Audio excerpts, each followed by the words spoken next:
Everyone, today I will be reviewing the Thermaltake Silent Tower. It is a cooler from the mid-2000s that would look great with any retro build. You may have seen coolers look like this. Just your inbox, basically taped to the CPU and you got it. Cooler. And you may love or hate the bearings on these things. They go out and they get really noisy. They're not that quiet. And they're made out of recycled tin cans. They weigh nothing. So if you're trying to overclock or just even achieve a silent retro system, this may be a good option for you.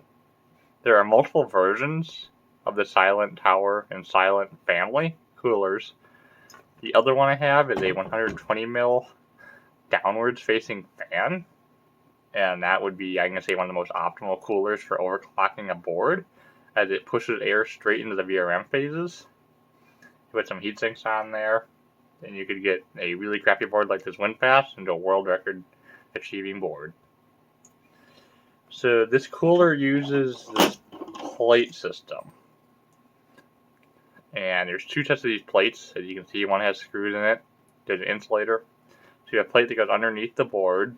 It's like this underneath the CPU, with that insulator sitting on it and the bolts going through the board. And then you will slide this into the gap that's underneath the cooler. There's a little rail that this sits in. And that's how the cooler gets held to the board. And this bar can be a bit of a pain to get out, as it can get stuck between the heat pipes. This is only an issue with the Silent Tower family. The Silent normal, the one with the 120mm downward facing, does not suffer this. The board I will be using is a Winfast N-Force 3, if I remember correctly, with a 6100 integrated video chip. It has 4GB of DDR memory, a AMD Athlon X2, 16X Gen 1 PCIe, 4 PCI, 2 IDE floppy, 24 pin plus 4 pin, so it will be much easier on a modern power supply. This would be a very good Windows XP board due to the well-designed power layout, allowing the use of modern power supplies that do not feature a negative 5 volt or a ton of 5 volt capabilities. This is about the newest you can get a 939 board, as this one was manufactured in 2005, just like this cooler. The video card is completely overkill. It is a AMD ATI 3870 DDR4. I'm using it because of the video encoder built in. The OS will be on a 250GB Western Digital Blue hard drive, not on camera. This will be used so I can get more USB ports. The thermal paste that'll be used is MX4. This is my big old 20-gram tube of it. Not the greatest thermal paste in the world, but this would be fairly accurate to paste out at the time. Other than that, that should be about it. The Athlon X2 is a 4200 plus, so it's 2 cores at 2 GHz if I remember correctly.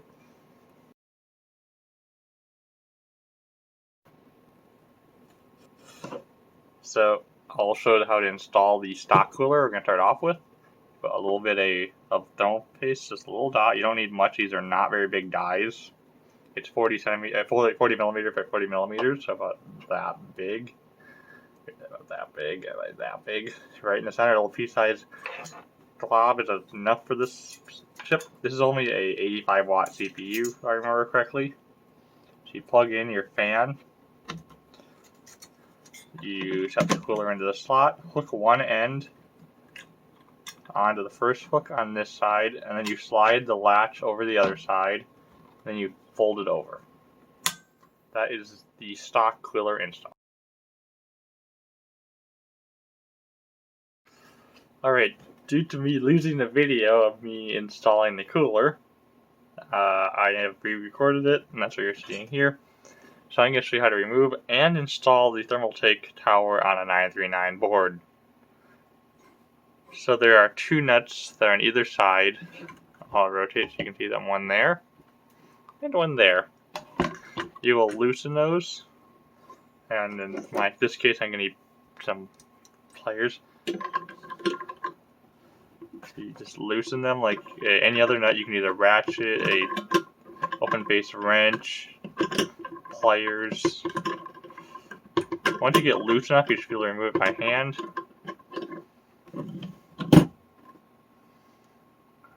Alright, I've gotten it.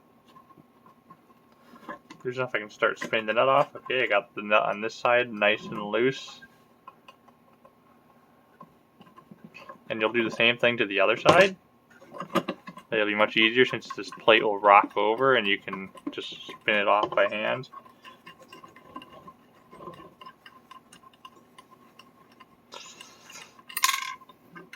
Once you have that plate off, you can pull the support plate out and lift the cooler off. So you have pretty decent contact right in the center of the die. And the next things you'll remove will be these two screws, or the nuts on this board that keep the backplate to the board.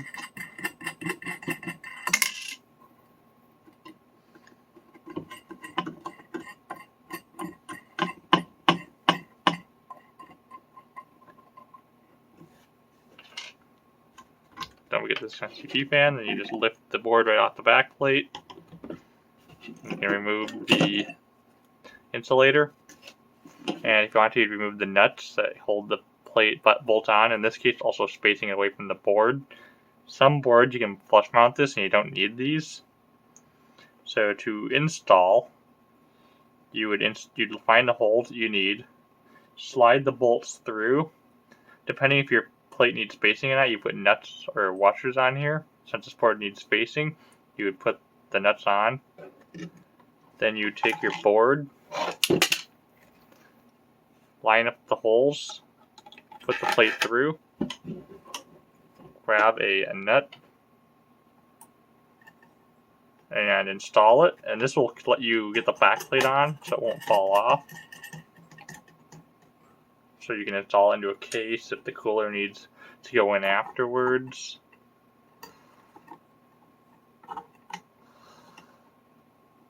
And you use both. These are not very convenient, they're really small, but once you get your nuts on there, so now the back plate's on. Oh yeah, don't forget this. This actually sits on top of that. Since I'm just doing a demonstration, not powering the board on, I don't need that.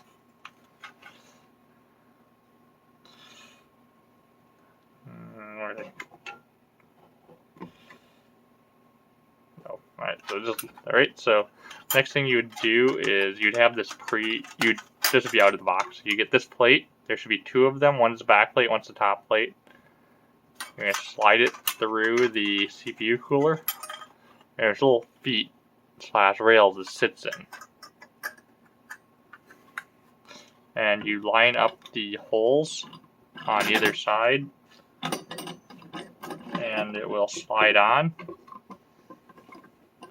Center the cooler over the CPU since the cooler can slide side to side. Center it, and then you put your nuts on either side.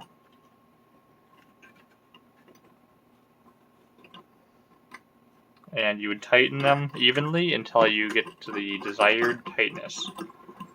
And that is how you install and uninstall the Thermaltake Silent Power.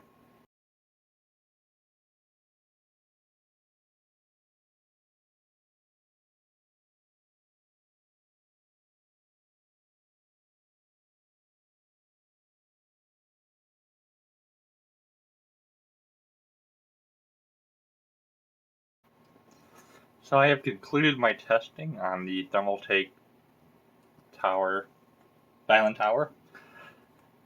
And the results I have found is that the temperatures are about the same as the stock cooler, but the fan speed that it uses is significantly lower.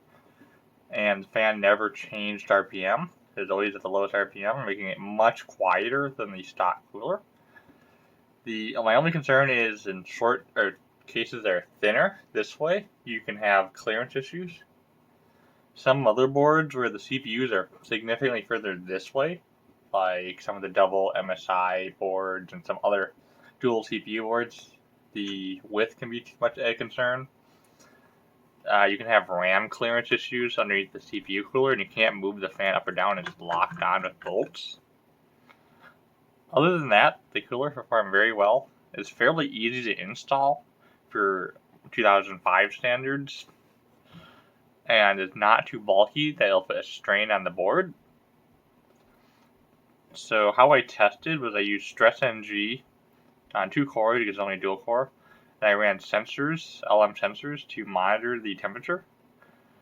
And the maximum temperature I saw in this cooler is 62 degrees. The maximum temperature I saw in the other cooler was 60 degrees, but the other cooler revved its fan up and down during the test, and it was very annoying. This one is quiet and not that loud. If you want to make it quieter, you could swap this out for a Noctua 92 mil fan, and that would give you one of the quietest, not the quietest, retro cooler.